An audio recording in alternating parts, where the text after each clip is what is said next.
Je n'étais qu'une adolescente lorsque Justine, nom fictif, a dévoilé avoir subi une agression sexuelle aux mains d'un collègue de classe. La nouvelle s'est répandue dans la polyvalente telle une traînée de poudre. Les réactions de désapprobation n'ont pas tardé à fuser. Devant le tonnerre de boucliers visant à la discréditer, Justine rétracta son accusation. Nous n'avons plus jamais entendu parler de cette histoire et la vie a poursuivi son cours. Pourtant, je demeure troublée par la virulence des propos de nos pères étudiants face à une expérience traumatique qui nécessitait écoute et compassion.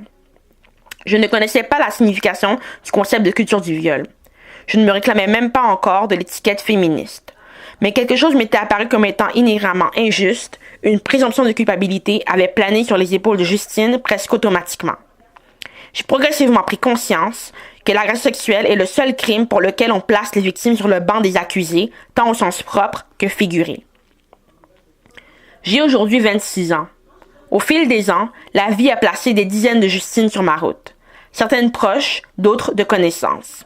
Des femmes qui m'ont dévoilé avoir vécu une agression sexuelle souvent dès le plus jeune âge. Une femme sur 5 en sera victime avant l'âge de 18 ans.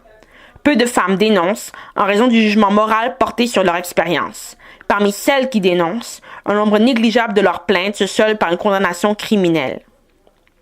L'année 2017 s'est terminée sur un vent de changement. Dans la foulée du mouvement Moi aussi, la parole des femmes s'est libérée. La terre en a tremblé. Pourtant, un long chemin reste à parcourir pour que toutes les Justines, celles d'hier, d'aujourd'hui et de demain, puissent obtenir justice et réparation.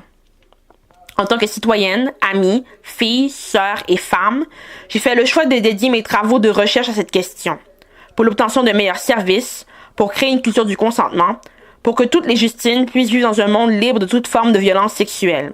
C'est une question de justice sociale, c'est une question de dignité.